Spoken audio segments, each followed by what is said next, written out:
You never think your own sister would become the villain in your life story. Not until the day you stand by your mother's casket and realize she's already rewriting history. The day Mom died, I thought we would grieve together, like siblings should. Instead, my sister wore a black dress and a diamond necklace I'd never seen before. Later, I would learn it was one of Mom's. She didn't cry. She didn't speak to me. She just stared straight ahead like she was waiting for the show to start.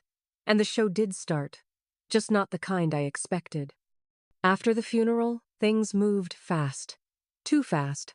Within days, my sister Allison had taken over Mom's house, emptied the joint bank account, and claimed she was the rightful heir to everything. I was stunned. Mom had always been fair. She told us both growing up that everything would be split equally: the house, the jewelry, even her old records that we used to dance to in the kitchen as kids. I didn't want to fight. I didn't want drama. But when I showed up to Mom's house to pick up my box of childhood memories, the locks had been changed. And taped to the door was a legal notice with my sister's name stamped in bold. Private property of Allison Brooks. Trespassers will be prosecuted. That was when I realized this wasn't grief. This was war. And I was already losing. Friends told me to lawyer up. But Allison had always been clever. She'd become close with Mom's lawyer in the final year of her illness, taking her to lunches, picking her up for appointments. Back then, I thought she was just being the good daughter. Now I wondered if she had planned it all.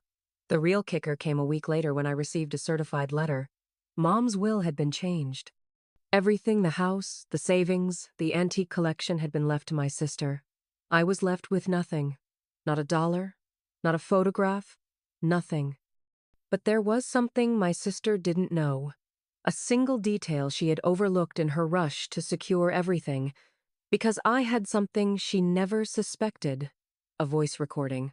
From the hospice room. A final conversation with our mother. One that no one else knew existed.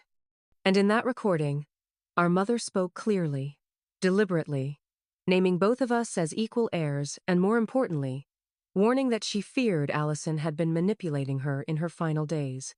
That recording was stored safely, locked in a cloud folder under a random name only I could recognize. I hadn't even planned to use it, not unless I had to. But that was before I saw how far Allison was willing to go. Before she stood in our mother's kitchen, and told me to get out. "You were never around," she hissed. "You don't deserve any of it." She changed the will. Get over it. She said it like she was daring me to challenge her. Like she knew she had the lawyer, the paperwork, and the power. But I had the truth. And the truth had a voice. I just had to figure out the right time to use it. Because one thing I'd learned from growing up with Allison, she was always 2 steps ahead. And if I moved too soon, she'd destroy the evidence or bury me under more legal tricks. So, I stayed quiet. For now. But behind the scenes, I was gathering everything: the medical records, the dates of the will changes, the list of visitors Mom had in her final months. I had a plan. And it started with making her feel like she'd won. The more confident she got, the sloppier she became. She started selling items online: Mom's china set, her vintage piano, even the letters Dad wrote from Vietnam that she promised she'd never touch. That was her mistake, because now it wasn't just me who noticed. My cousin Sarah reached out. "Why is Allison selling family heirlooms on eBay?" she asked, forwarding screenshots. One post had a close-up of Mom's signature necklace. Another had Dad's military badge. That was when I knew. It was time to act. But I wouldn't go to court. Not yet. I had another idea. One that would make her confess without even realizing it. Allison thought she had buried me under paperwork. But she didn't realize I had learned from her. She was always 5 moves ahead, sure, but this time I'd watched her long enough to know her playbook. I didn't need to confront her with lawyers or file a case that could drag for years. I needed a moment, just one moment, where she would say the wrong thing on the record. So I gave her exactly what she wanted: silence. I stopped replying to her emails. I didn't return the calls from the lawyer she inherited from Mom. I let her believe I was gone, broken, defeated. Meanwhile, I was setting the stage. I reached out to a friend who ran a small estate liquidation company. I asked him to contact Allison as a potential buyer, someone interested in purchasing several high-value items discreetly. My friend's name wasn't linked to me in any way, and he knew how to handle people like her. Smooth talk, big numbers, zero emotion. Within a week, she took the bait. She invited him over, gave him a tour, even bragged about how the house and everything in it now belonged to her. My mother was confused in her final year, she said, laughing. She didn't know what she wanted anymore. I helped her fix the will. It was for the best.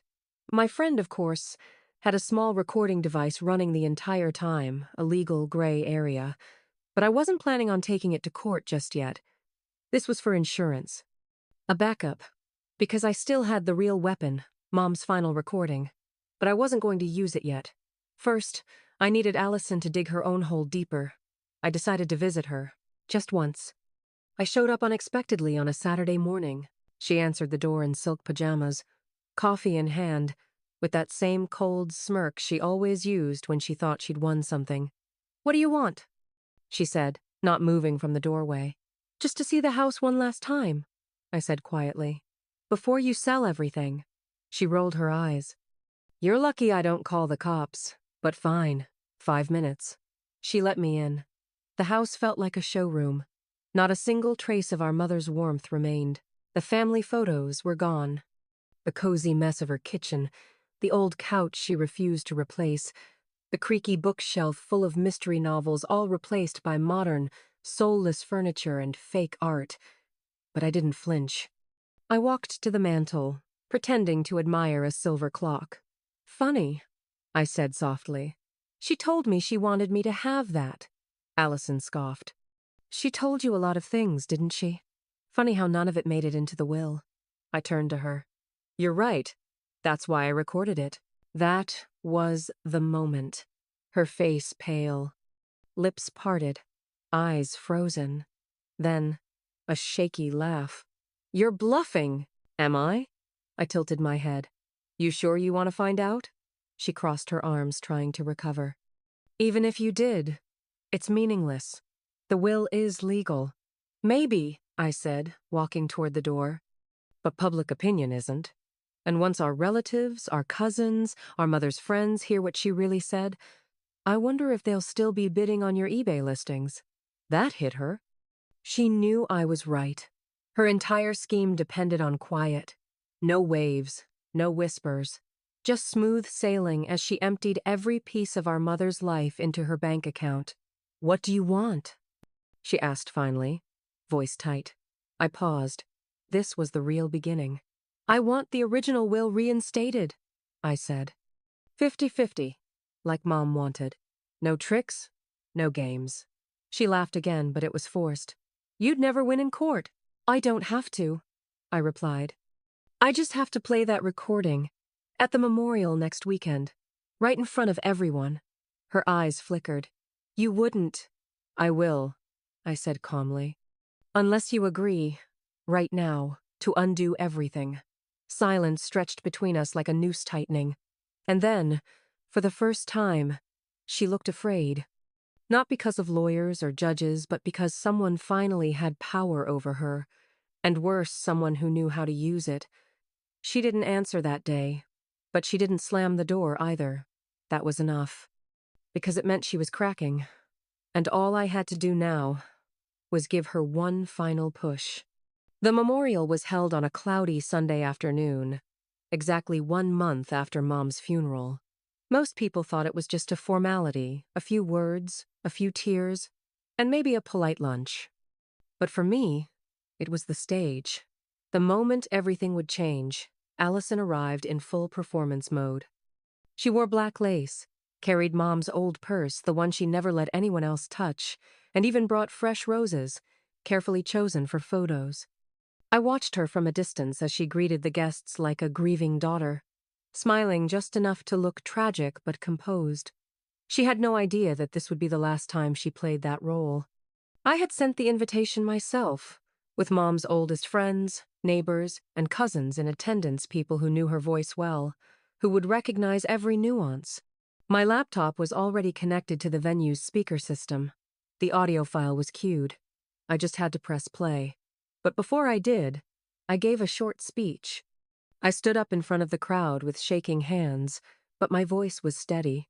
I want to share something Mom left behind, I said. Something that wasn't written on paper, but that came from her heart, in her own voice, just days before she passed. I saw Allison stiffen in her chair. Her fingers gripped the purse tighter. Her eyes darted toward the exit. She recorded this from her hospice bed. She knew she was close to the end, and she wanted to make sure her real wishes were known. And then I pressed play. The room fell completely silent, and then Mom's voice filled the space, weak but clear, slow but determined. "If you're hearing this," she began, "then I'm gone. I know there may be confusion. I asked my lawyer to update the paperwork, but I'm not sure it was ever done correctly. I want both my children, Allison and Drew, to share everything. 50-50. It's only fair. And if Allison is listening, I hope you know I love you. But I also know you've been making decisions without me. That ends now." Gasps. Hands over mouths. Cousins leaning forward. A few tears. I glanced at Allison. Her face was a portrait of rage and panic. She looked like she might scream or run, but she did neither. She just sat, paralyzed. The audio ended. The room didn't clap. It didn't need to. Because something bigger happened, people began to turn toward her. The whispers started immediately. Cousin Mark stood up. "Allison, is that true? Did you override her will?" Aunt Jackie's eyes were wide.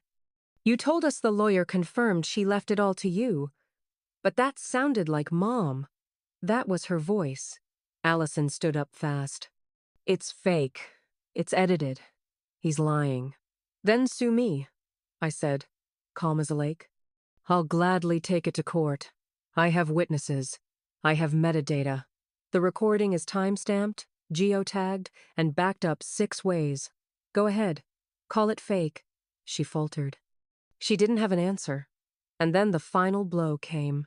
My friend from the estate liquidation team, the one who recorded her admitting she manipulated Mom, walked into the back of the room. "Hey, Allison," he said, loud enough for everyone to hear. "Still selling Mom's stuff online?" She turned ghost white. That was it. The walls closed in. And for the first time, the performance collapsed. She didn't cry. She didn't yell. She just sat back down, looked around at the people who used to admire her, and realized it was over. The next day, her lawyer called me. Quiet, polite, and cautious. "We'd like to discuss reinstating the original will," he said. "We believe that would be in everyone's best interest." I didn't gloat. I didn't yell. I just said, "Good." The house was put into both our names. The bank account was split. I got Mom's necklace, her wedding ring, and the old photo album I'd been trying to retrieve for weeks. But I didn't want revenge. I wanted peace. Still, Allison and I don't speak now. And maybe we never will. She didn't apologize. Not really. Just a single email that said, "You won. I hope you're happy. But here's the truth. It wasn't about winning.